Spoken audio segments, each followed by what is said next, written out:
भगवान शिव माता पार्वतीला म्हणतात, हे प्रिये, आपली ही अद्भुत कथा जो मनुष्य दुर्लक्ष करेल त्यांच्या भाग्यात माझी कृपा कधीही होणार नाही, आणि जो मनुष्य आपली ही पवित्र कथा ऐकत राहील त्यांच्या भाग्यात माझ्या कृपेचा वर्षाव मरेपर्यंत होत राहील.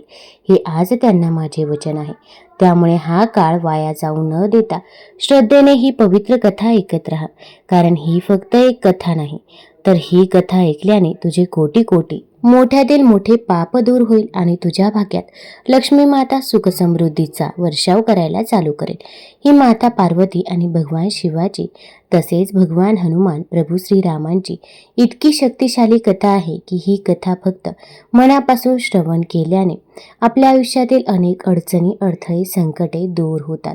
भाग्यात कितीही मोठे दोष असो, जन्मजात दारिद्र्य असो, लोकांचा अपमान असो, डोळ्यातून वाहणारे अश्रू असो, अथवा आजार, शत्रू, वाईट शक्ती करणी व बाधा असो, तर ते नक्कीच दूर होतील. नमस्कार मंडळी, तर आज मी तुम्हाला हनुमान जयंतीची, हनुमान जन्माची कथा सांगणार आहे. ही कथा ऐकल्यामुळे आपल्या आयुष्यातील दुःख, दारिद्र्य दूर होतात. त्यामुळे व्हिडिओ स्किप न करता शेवटपर्यंत जरूर बघा. चॅनलवरती नवीन असाल तर चॅनल लाईक करा आणि सबस्क्राईब देखील करा. तसेच कमेंटमध्ये जय हनुमान किंवा जय बजरंगबली, तसेच ओम नमः शिवाय किंवा जय श्रीराम लिहायला विसरू नका, जेणेकरून आपल्याला प्रभू श्रीरामांचा तसेच मारुती रायाचा आणि महादेवांचा आशीर्वाद नक्कीच प्राप्त होईल. जेव्हा भगवान शिवाने स्वतः आपली समाधी तोडून श्रीरामाचे नाव घेतले तेव्हा संपूर्ण विश्वात एक स्पंदन तयार झाले. स्कंद पुराणात म्हटले आहे, आत्मनाम मनुष्य ध्यान हरी भक्त संहिता अवर्तिनो हनुमान अर्थ भक्त नाम रघुनंदन. मग याचा अर्थ जेव्हा जेव्हा विष्णू धर्माचे रक्षण करण्यासाठी अवतार घेतात तेव्हा शिव देखील त्यांची सेवा करण्यासाठी अवतरतात. म्हणून शिवाने रुद्राचे रूप धारण केले आणि वायुपुत्र हनुमानाने वानराचे रूप धारण केले. तर आजच्या व्हिडिओमध्ये आपण श्री हनुमानाची कथा बघणार आहोत. भगवान शिव कैलास पर्वताच्या एका उंच शिखरावर देवी सती सोबत बसले होते. घनदाट वृक्षांच्या छायेखाली त्यांच्या डोक्यावर त्यांच्या तपकिरी जटा विखुरलेल्या होत्या. त्यांच्या हातात रुद्राक्षांची माळ होती. नंदी त्यांच्या समोर गळ्यात सर्प घालून बसला होता. त्यांचे सेवक थोड्या अंतरावर विविध खेळ खेळत होते. त्यांच्या डोक्यावरील चंद्र आणि गंगेच्या पाण्याने त्यांच्या तिसऱ्या डोळ्यातील अग्नी शांत केला होता. त्यांच्या कपाळावरील राख अत्यंत आकर्षक दिसत होती. अचानक राम रामाचा जप करत त्यांनी आपली ध्यानधारणा तोडली. सतीने पाहिले की भगवान शिव तिच्याकडे विचित्र नजरेने पाहत आहे. ती त्यांच्या समोर उभी राहिली. हात जोडून म्हणाली, स्वामी, यावेळी मी तुमची कोणती सेवा करू शकते? तुम्हाला काही सांगायचे आहे का? भगवान शिव म्हणाले, प्रिये, आज माझ्या मनात एक पवित्र संकल्प होत आहे. मी त्या एकाचाच विचार करत आहे, ज्याचे मी सतत ध्यान करते, ज्याच्या नावाने माझे हृदय आनंदाने भरून जाते आणि ज्याच्या सत्यरूपाचे मी ध्यान करते. तो माझा स्वामी आता अवतार घेऊन या जगात येत आहे. सर्व देवांनाही त्याच्यासोबत अवतार घेऊन त्याची सेवा करण्याची संधी मिळावी अशी इच्छा आहे. मग मी का मागे राहावे? मी सुद्धा तिथे जाऊन त्याची सेवा केली पाहिजे. माझी प्राचीन इच्छा पूर्ण केली पाहिजे. माझे जीवन अर्थपूर्ण केलं पाहिजे. भगवान शिवाचे शब्द ऐकून सतीला लगेच काय बरोबर आणि काय चूक हे कळेना. तिच्या मनात दोन विचार घोळत होते. एक म्हणजे तिच्या पतीची इच्छा पूर्ण झालीच पाहिजे आणि दुसरा म्हणजे तिने त्याच्यापासून विरह टाळला पाहिजे. थोडा विचार करून ती म्हणाली, प्रभू, तुमचा संकल्प फार उदात्त आहे. जशी माझी तुमची सेवा करण्याची इच्छा आहे तशीच तुमचीही तुमच्या प्रिय देवतेची सेवा करण्याची इच्छा आहे. पण विरहाची भीती माझ्या हृदयाला सतावत आहे. तुमच्या सुखात आनंद शोधण्याचे सामर्थ्य मला द्या. आणखी एक गोष्ट, यावेळी भगवान रावणाला मारण्यासाठी अवतार घेत आहे आणि रावण तुमचा महान भक्त आहे. त्याने आपले शिर कापून तुम्हाला अर्पण केले आहे. अशा परिस्थितीमध्ये तुम्ही त्याच्या वधास कशी मदत करू शकता? भगवान शिव प्रसन्न होऊन म्हणाले, देवी, तू फार भोळी आहेस. येथे विरहाचा प्रश्नच उद्भवत नाही. मी एका रूपात त्याची सेवा करण्यासाठी आणि दुसऱ्या रूपात तुझ्यासोबत असे. मी तुला त्याच्या दिव्य खेळांचा आनंद दाखवीन आणि वेळोवेळी त्याची स्तुती व प्रार्थना करण्यासाठी त्याचे दर्शन घेईन. रावणाबद्दल बोलायचे झाल्यास त्याने माझ्या अंशाकडे जितके दुर्लक्ष केले आहे तितकीच भक्ती देखील दाखवली आहे. तुला माहीत आहे की मी 11 रूपांमध्ये वास करतो. जेव्हा त्याने आपली 10 डोके कापून माझी पूजा केली तेव्हा त्याने माझा एक भाग तसाच ठेवला. आता मी त्या भागाच्या रूपात त्याच्याशी लढेल आणि माझ्या प्रभूची सेवाही करेल. मी वायुदेवाच्या रूपात अंजनीच्या गर्भातून अवतार घेण्याचा निश्चय केला आहे. आता तुझ्या हृदयात कोणतेही दुःख नाही. हे ऐकून देवी सती प्रसन्न झाली. जय श्रीराम. देवराज इंद्राच्या अमरावतीमध्ये पुंजकास्थळ नावाची एक अप्सरा होती. एके दिवशी तिच्याकडून एक अपराध घडला आणि परिणामी तिला पृथ्वीवर वानर म्हणून जन्म घ्यावा लागला. शापित आशीने तिची प्रार्थना ऐकून तिला असा वर दिला की ती इच्छेनुसार आपले रूप बदलू शकते, कधी वानर म्हणून तर कधी मनुष्य म्हणून. वानर राजा केसरीने तिला आपली पत्नी म्हणून स्वीकारले. ती अत्यंत सुंदर होती आणि केसरीचे तिच्यावरती खूप प्रेम होते. एके दिवशी त्यांनी मनुष्य रूप धारण केले आणि ते त्यांच्या राज्यातील सुपे पर्वताच्या शिखरावर फिरायला गेले. एक मंद झुळूक वाहत होती. एका मंद झुळकेने अंजनाच्या साडीचा पदर उडवला. अंजनाला कोणीतरी स्पर्श करत असल्याचे जाणवले. ती आपले कपडे सावरत बाजूला उभी राहिली. रागाने ती म्हणाली, हा कोण उद्धट माणूस आहे जो माझे ब्रह्मचर्याचे व्रत मोडू पाहतोय. माझी आवडती देवता माझ्या सोबत आहे आणि कोणीतरी माझा उपवास मोडण्याचा प्रयत्न करत आहे. मी त्याला आत्ता शाप देईन. तिला असे वाटले की जणू पवनदेव म्हणत आहेत, देवी मी तुझा उपवास मोडलेला नाही. तुला एक पुत्र होईल जो शक्ती आणि बुद्धीने माझ्या बरोबरीचा असेल आणि मी स्वतः त्याचे रक्षण करेन. यानंतर अंजना आणि केसरी आपल्या घरी परतल्या. भगवान शिव आपल्या सारासह अंजनाच्या कानातून तिच्या गर्भात प्रवेशले. मंगळवारी चैत्र शुक्ल पक्षात भगवान शिव वानर रूपात अवतरले आणि अंजनाच्या गर्भातून हनुमानाचा जन्म झाला. अंजना आणि केसरीच्या आनंदाला सीमा नव्हती. ते बाळ शुक्ल पक्षातील चंद्राप्रमाणे वाढत गेले आणि त्यांचे मोठ्या प्रमाणे संगोपन झाले. जेव्हा जेव्हा अंजना बाहेर जायची तेव्हा ती मुलाला आपल्या हृदयाशी कवटाळून धरायची. केसरी सुद्धा मुलाला पाठीवर घेऊन आनंदाने उड्या मारायचा. त्याला इतक्या आनंदात पाहून त्याला खूप आनंद व्हायचा. एके दिवशी अंजना फळे आणि फुले आणायला बाहेर गेली. केसरी आधीच निघून गेला होता. मुलगा घरी एकटाच होता आणि त्याला भूक लागली होती. त्याने आजूबाजूला पाहिले पण त्याला खायला काहीच सापडले नाही. अखेरीस त्याची नजर सूर्यावर पडली. सकाळ झाली होती. त्याने विचार केला, हे एक सुंदर लाल फळ आहे. याला खायला आणि याच्यासोबत खेळायला खूप मजा येईल. तो मुलगा सूर्यापर्यंत पोहोचण्याचा प्रयत्न करू लागला. वायूने त्याला आधीच उडण्याची शक्ती दिली होती. किंवा आपण असे म्हणू शकतो की भगवान शिवाच्या खेळात हे काही आश्चर्य नव्हते. जय श्रीराम. तो मुलगा आकाशात उडू लागला. त्याला पाहून देव, दानव आणि उपदेव आश्चर्यचकित झाले. वायुदेवालाही संशय आला. त्याने विचार केला, माझा लहान मुलगा सूर्याकडे धावत आहे. मला आश्चर्य वाटते की दुपारच्या सूर्याच्या प्रखर किरणाने तो भाजून जाईल की काय. तो हिमालय आणि मलयत पर्वतरांगांच्या मागे गेला. सूर्यदेवानेही हे पाहिले. त्याच्या दिव्य दृष्टीने त्या मुलाचा मोठेपणा लपवता आला नाही. त्याच्या मनात अनेक विचार आले. त्याला समजले की भगवान शिव स्वतः वानरपुत्राच्या रूपात त्याच्याकडे येत आहेत. हेही त्याच्यापासून गुप्त राहिले की हा मुलगा वाऱ्याच्या आशीर्वादाने जन्माला आला आहे, जे माझ्या वडिलांसारखे आहेत आणि ते स्वतः त्याचे रक्षण करण्यासाठी येत आहेत.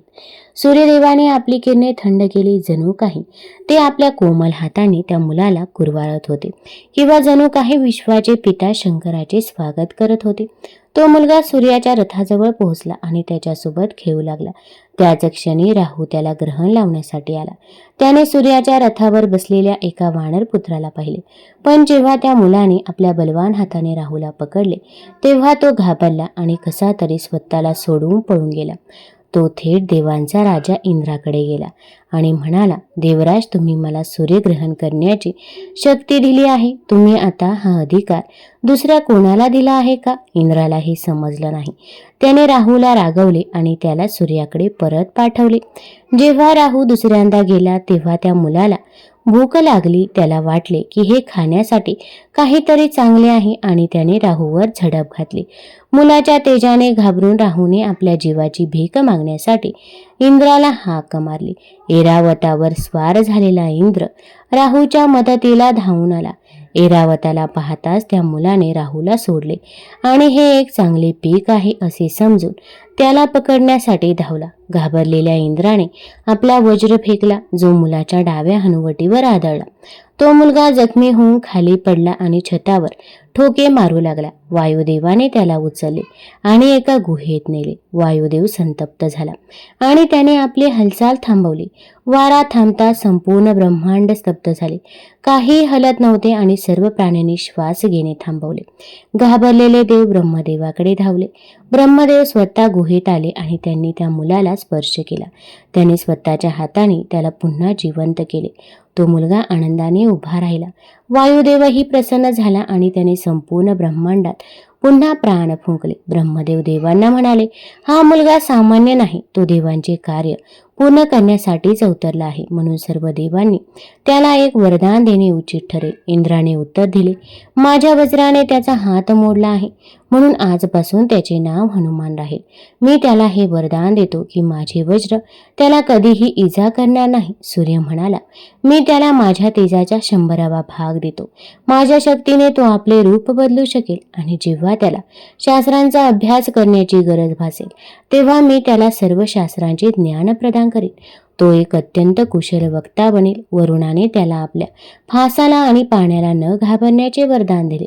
कुबेरासह इतर देवांनीही हनुमानाला निर्भयतेचे वरदान दिले. विश्वकर्माने त्याला स्वतः निर्माण केलेल्या दिव्य शस्त्रापासून मुक्त होण्याचे वरदान दिले आणि ब्रह्मदेवाने ब्रह्मज्ञानासह त्याला दीर्घायुष्य दिले आणि त्याला ब्रह्मास्त्र व ब्रह्मशब्दापासून मुक्त केले.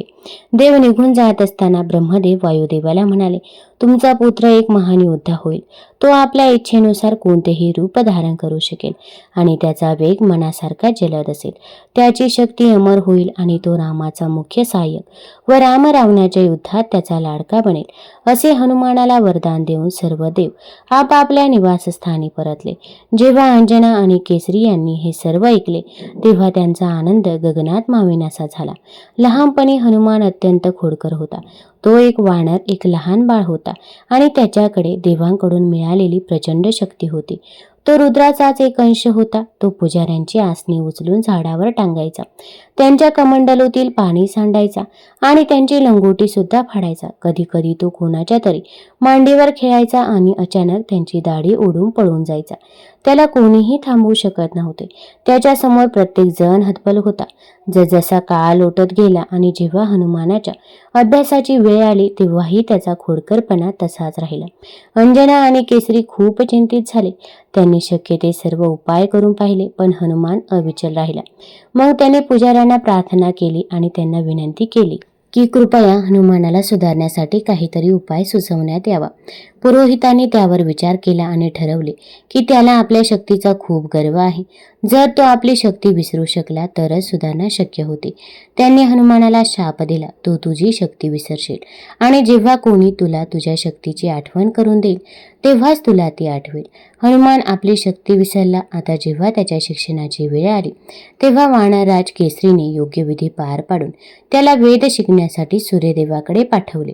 तिथे हनुमानाने सर्व वेद आणि वेदांगांचा अभ्यास केला. तो स्वतः भगवान शिवाचा अवतार असल्यामुळे त्याला अभ्यासात कोणतीही अडचण आली नाही. तरीही परंपरा जपण्यासाठी त्याने सर्व शास्त्रांचा अभ्यास केला. इथून पुढे सुरू होते प्रभू श्रीराम आणि हनुमानांची कथा. सीता आणि श्रीरामांच्या विवाहाची कथा सर्वश्रुत आहे. जनक राजाने ठेवलेला पण श्रीराम पूर्ण करतात. शिवधनुष्य केवळ उचलत नाही तर प्रत्यय लावताना तो धनुष्य भंगतो आणि पुढे राम आणि सीता यांचा विवाह संपन्न होतो. अयोध्येसारख्या प्रतिष्ठित कुळाची मोठी परंपरा असलेल्या राजघराण्यात सीता ही विवाह करून येते. खरे तर सुखी संसाराची स्वप्न घेऊन अयोध्येत आलेल्या सीतेला अवघ्या काही दिवसातच रामासह वनवासाला जावे लागते. श्रीरामाची पत्नी म्हणून आणि पत्नी धर्म म्हणून सीता रामासह वनवासाला जाते. श्रीराम मर्यादा पुरुषोत्तम म्हणून ओळखले जातात. तसेच अगदी सीता ही मर्यादेचे मूर्तिमंत आदर्श उदाहरणच म्हणावे लागेल. याचे कारण विवाह झाल्यावर एखादी नवी नवरी प्रथम सासरी जाते तेव्हा निश्चित काही मनीषा घेऊन जाते. मात्र सासरी उत्साहात स्वागत झाल्यानंतर लगेचच 14 वर्षे वनवास पदरी पडतो. अशा परिस्थितीमध्येही सीतेने मर्यादा ओलांडली नाही नवऱ्याला, दिरांना, सासू सासरे, सासरच्या अन्य मंडळींना कधीही बोल लावले नाही. इतकेच नव्हे तर सीतेच्या वडिलांनी, माहेरच्याने कधी दशरथाला बोल लावले नाही. सर्व गोष्टी प्रसंगांना अगदी संयमितपणे, धैर्याने सामोरी गेली. सीतावर राम हा अगदी आदर्श पुत्र, तसा आदर्श पती आहे. वनवासाला गेल्यावर सीतेला काय हवे काय नको ते विचारणारा राम आहे. आपण कैकेयी मातेला वचन देऊन बाहेर पडलो हे खरे, पण सीतेलाही आता वनवास भोगावा लागणार आहे याची पूर्ण जाणीव असणारा राम आहे. अरण्यकांडातील एका प्रसंगातून सीतेला सन्मान देणाऱ्या, तिचे म्हणणे ऐकून घेणाऱ्या, तिचे मत जाणून घेणाऱ्या रामाचे दर्शन आपल्याला घडते. वनवासात असताना दंडकारण्यात प्रवेश करण्यापूर्वी ऋषी मुनी श्रीरामाकडून संरक्षणाचे वचन मागतात. श्रीरामही नरभक्षकासह ऋषी मुनी साधूजनांना त्रास देणाऱ्या सर्व राक्षसांचा नायनाट करण्याची प्रतिज्ञा करतात. हे ऐकल्यावर सीतामाई रामाला म्हणतात की 3 दोष असतात, ते माणसाला खाली खाली घेऊन जातात. ते म्हणजे मिथ्यावाक्य, पराद्राभिगमन आणि विना वैरच रौद्रता. पहिले 2 तुम्ही कधीही करणार नाही हे मला निश्चित ठाऊक आहे. तुम्ही कधीही खोटे बोलणार नाही. तुम्ही कधीही परस्त्रीकडे पाहणार नाही यावर माझा ठाम विश्वास आहे. त्याबाबत मी निर्धास्त आहे. मात्र 3ऱ्या दोषाची मला धास्ती वाटते, ते म्हणजे वैर नसताना रौद्ररूप घेणे. हा दोष असून तो माणसाला खाली आणतो. अरण्यकांडात पुढेही श्रीराम आणि सीतामाईचे अनेक संवाद आले आहेत. यावरून आपली एक पत्नी म्हणून विचार मांडण्याचे स्वातंत्र्य सीतेला आहे हे समजते. तसेच श्रीरामांना आपण काय करत आहोत याची पदोपदी जाणीव असते. तरीही ते वेळोवेळी सीतामाईचे मत जाणून घेताना दिसतात. पुढे रावण येऊन सीताहरण करतो. त्यावेळी मात्र श्रीरामांची झालेली अवस्था अतिशय बिकट होते. आपल्यासाठी सीता वनवासात आली. आपल्या जबाबदारीवर सीतेला वनवासात आणले. तिचे सदैव रक्षण करण्याचे वचन आपण घरच्यांना दिले आहे.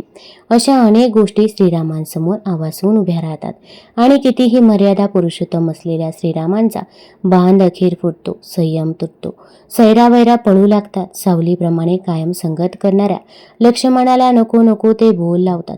धैर्यवान संयमी राम क्षणार्धात बलहीन होतो. मात्र आता सीतेचा शोध घ्यायला हवा या विचाराने पुन्हा उठून उभा राहतो. कुठे जायचं, कोणत्या दिशेला शोध घ्यावा याची क्वचितही कल्पना नसतानाही मिळेल ती वाट तुडवत पुढे जातो. लक्ष्मणही रामासोबत शोध मोहिमेत कामाला लागतो. दक्षिण दिशेला पुढे जात असताना सीता संदर्भातील काही पुरावे सापडतात, दागिन्यांचे काही तुकडे सापडतात. पुढील प्रवासात आदर्श भक्त, बुद्धिमान, शक्तिमान असलेल्या हनुमंताची भेट होते. सुग्रीवाशी मैत्री होते. जटायू, संपाती यांच्याकडून सीता नेमकी कुठे आहे याचा ठाव ठिकाणा लागतो. सर्व वानर सेना आणि सहकारी घेऊन श्रीराम सेतुबंधन करत लंकेत दाखल होतो. तुंबळ युद्ध करत रावणाचा वध करतो आणि अथक परिश्रमाने, कष्टाने, आव्हानात्मक परिस्थितीला तोंड देत अखेरीस सीतेला सोडवतो. सीता शोधार्थात सुग्रीवाने 5 पथके तयार करून 4ही दिशांना पाठवण्याचा निर्णय घेतला. मात्र आपल्या बोटातील एक अंगठी रामाने फक्त हनुमानाजवळ दिली. येथे असा प्रश्न उपस्थित होऊ शकतो की केवळ हनुमानच का? अनेक जण तिथे होते. सुग्रीव होता, अंगद होता. याचे महत्वाचे कारण म्हणजे रामाचा हनुमानावरती असलेला विश्वास. रामाला हनुमानावरती विश्वास होता की हाच असा व्यक्ती आहे जो हे काम नित्यप्रकारे पार पाडू शकेल. हनुमंत कोणी साधारण नव्हते. हनुमानाला अनेक भाषा येत होत्या. प्रचंड बुद्धिमान, युक्ती आणि शक्तीचा अद्भुत संगम म्हणजे हनुमंत. दक्षिण तीरावर जांबुवंत, अंगद, हनुमान यांच्यासह पथकातील अन्य जण पोहोचले. तेव्हा संपातीने लंका नामक द्वीपात अशोक वाटिका येथे सीतामाई असल्याचे सांगितले. अथांग समुद्राचे उल्लंघन करून जाणार कोण हा प्रश्न सर्वांचा पडला. तेव्हा हनुमान काहीच बोलत नव्हता, कारण दुर्वास ऋषींच्या एका शापामुळे आपल्या अंगी प्रचंड बळ आहे हे त्याला मुळात आठवतच नव्हते. अखेर जांबुवंतांनी हनुमानाला त्याच्या शक्तीची आठवण करून दिली. हनुमानाचे विस्मरण काढले आणि हनुमानाने कौशल्याचा वापर करून लंका गाठली. लंकेत जेव्हा मारुतीराय पोहोचले तेव्हा विभीषणाशी प्रथम ओळख झाली. हनुमानाने आपल्या येण्याचे प्रयोजन आणि श्रीरामाविषयी विभीषणाला सांगितले. चातुर्याने विभीषणाला आपल्या बाजूने करून घेतले आणि पुढे रामाशी भेट घालून दिली. तत्पूर्वी लंकेत पोहोचल्यानंतर हनुमानाने अगदी चाणाक्षपणे सीतामाईचा शोध घेतला. सीतामाईला हनुमानावरती विश्वास बसेना. तेव्हा हनुमानाने आपली ओळख अमुकाचा मंत्री अमुकाचा पुत्र अशी करून न देता रामाचा दूत म्हणून करून दिली. तसेच रामाने दिलेली अंगठी खून म्हणून दाखवली. लवकरच तुम्हाला श्रीराम येऊन इथून सोडवतील असा विश्वास हनुमानाने सीतामाईला दिला. येथे एका कथेनुसार सीतामाईने हनुमानाला आपण भेटल्याची खूण म्हणून अशी एक गोष्ट सांगितली की जी फक्त राम आणि सीता यांनाच ठाऊक होते. यावरून श्रीराम आणि सीतामाई यांचा हनुमानावरती किती विश्वास होता याचा अंदाज बांधला जाऊ शकतो. विश्वास ही खूप मोठी गोष्ट आहे. रामाला जेवढा विश्वास हनुमानावरती होता तेवढाच विश्वास हनुमानाला रामावरती होता. कारण आपले आराध्य कधीही काही वावगे करू शकत नाही. ते मर्यादा पुरुषोत्तम आदर्शांचे आदर्श आहेत हे हनुमानाला पूर्णपणे माहीत होते.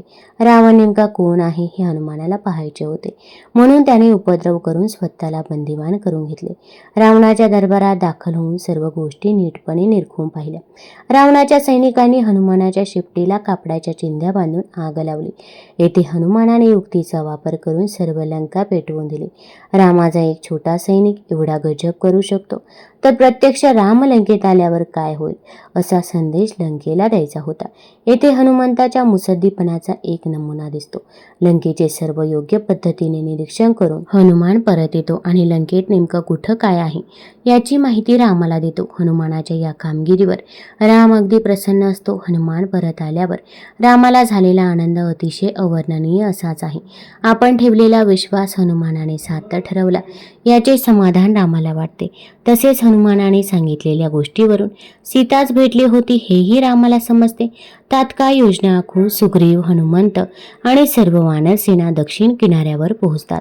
श्रीराम सागराचे आव्हान करतात. सागर प्रकट होतो आणि सेतू बांधण्याचे सुचवतो.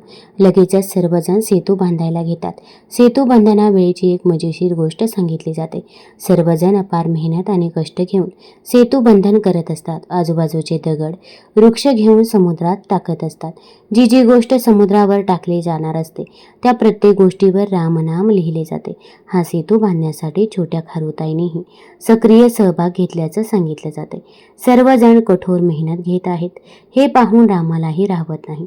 रामही एक दगड घेतो आणि समुद्रात टाकतो. मात्र तो दगड बुडतो. ही गोष्ट वारंवार घडते. तेव्हा हनुमान रामाजवळ येतो आणि सांगतो की भगवंत जो रामनामाशी एकरूप झाला तो तरला, परंतु खुद्द रामानेच टाकून दिल्यावर त्याचे बुडणे निश्चित आहे. हनुमानाचे उत्तर ऐकून श्रीराम प्रसन्न होतात. यावरून रामनामाचा आणि रामाचा किती कालातील आणि अपार आहे याची प्रचिती येते. पुढे इंद्रजित आणि लक्ष्मण यांच्यात घनघोर युद्ध होते. तेव्हा लक्ष्मण बेशुद्ध होतो. संजीवनी आणण्यासाठी कोण जाणार असा प्रश्न उभा राहतो. पुन्हा एकदा राम भक्तश्रेष्ठ हनुमानावरतीच विश्वास दाखवतो. रामकार्य म्हटल्यावर हनुमान एका रात्रीत संजीवनी घेऊन येतो आणि लक्ष्मणाला नवसंजीवनी मिळते. रावणाविरोधात झालेल्या युद्धात हनुमान पराक्रमाची पराकाष्ठा करतो. रामाला जितके सहाय्य करता येईल तेवढे तो करतो. श्रीराम आणि सीतामाईसह पुढे अयोध्येला जातो. दास्यत्वाचे सर्वश्रेष्ठ उदाहरण म्हणून हनुमानाकडे पाहिले जाते. वास्तविक हनुमान रावणाला धडा शिकून सीतामाईला परत घेऊन येण्यास समर्थ होता. कोणीही हनुमानाचे काहीही वागडे करू शकले नसते. पण रामाने केवळ सीतेचा शोध घेऊन यायला सांगितले होते. रामाची आज्ञा केवळ शोध घेऊन परत येणे एवढीच आहे. त्यामुळे रामाची आज्ञा तंतोतंत पाळणे हे रामदूत आणि रामाचा दास असलेल्या हनुमानाचे प्रथम कर्तव्य आहे. या कर्तव्याची जाणीव हनुमानाला होती. श्रीराम देखील हनुमंताची योग्यता ओळखून असतात. दास्यत्व पत्करले असले तरी राम कधीही हनुमानाला कमी लेखत नाही. हनुमानाचा आदर करतो. इथे दास आणि आराध्य या दोघांचे कौतुक करावे तेवढे थोडेच आहे. हनुमानही कधी आपली मर्यादा ओलांडत नाही आणि रामही हनुमानाला कमीपणा येईल असे काही करत नाही. उलट दासाला कधीही दिले नसेल असे वरदान राम हनुमानाला देतो.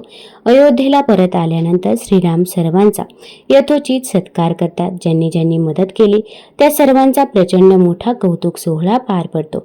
हनुमंत श्रीरामांसमोर आल्यावर प्रभो मज एकच वर द्यावा, या चरणांच्या ठाई माझा निश्चल भाव राहावा असे सांगत जोवरी भुवर राम कथानक तोवर जन्म असावा. जोवरी हे जग जोवरी भाषण तोवरी रामकथेचा स्वाद मला द्यावा असे मागणे करतो. तसेच सूक्ष्म सूक्ष्मात्म देहा धरून फिरेन अवनी फिरेन गगनी असे आश्वासन देतो. हनुमंताने श्रीरामचरित्र श्रीरामकथा यांचे एक प्रकारे पसायदान येथे मागितले आहे. रामकथेला जणू अमरत्व प्राप्त करून दिले आहे असे म्हटल्यास वावगे ठरू नये. अंजनी मातेचा बलाढ्य पुत्र, गरुडाहून बलवान, सर्व देवदेवतांचे आशीर्वचन लाभलेला, श्री विष्णूंकडून कोणतेही शस्त्र रणांगणावर भेदू शकणार नाही, इच्छावरणाचे वरदान मिळालेला, जल अग्नी यांपासून अभय असलेला, प्रचंड बुद्धिमान, सूर्यासारखा तेजस्वी, युद्धात कधीही पराभूत न होऊ शकणारा असा भीमरूपी हनुमंत श्रीरामांकडे काय मागतो, तर कधी न चळावे चंचल हे मन श्रीरामा या चरणांपासून, अशी थोरवी हनुमंताची सांगितली जाते. श्रीरामही हनुमानावरती अगदी प्रसन्न असायचे, कारण हनुमान सेवेसाठी कायम तत्पर असायचा. म्हणून नाही तर आपण दाखवलेला विश्वास सार्थ ठरवायचा. कोणतेही काम असो, युक्ती, सद्विवेक, बुद्धी आणि वेळ पडली तर शक्ती वापरून तडीस न्यायचा हनुमंताचा हाच गुण श्रीरामांना प्रचंड आवडत असे. म्हणून आजच्या काळातही जिथे जिथे श्रीरामकथा सुरू असते तिथे तिथे एक पाठ मारुतीरायांसाठी ठेवलेला असतो. कारण श्रीरामकथा म्हटली की हनुमंत तिथे येणार ही अगाध श्रद्धा अबाधित आहे. श्रीराम जय राम जय जय राम. तसेच हनुमानाला तेल, सिंदूर, रुईची पाने का आवडतात याबाबत देखील एक कथा आहे. इंद्रजिताने सोडलेल्या संहारक शक्तीमुळे लक्ष्मण मूर्छित होऊन पडला होता. त्यावरच्या उपचारासाठी संजीवनी वनस्पती असलेला द्रोणागिरी पर्वत समूळ उपटून घेऊन हनुमान लंकेकडे आकाशमार्गे जात असता गैरसमजुतीने भरताने त्याला बाण मारून खाली पडले.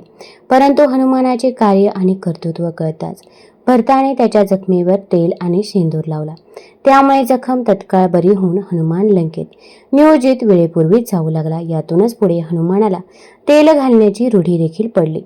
हनुमानाला रुईच्या पानांची माळ घालण्यामागे एक आख्यायिका सांगितली जाते. ती थोडक्यात अशी: हनुमानाची माता अंजनी ही निस्सिम गणेश भक्त होती.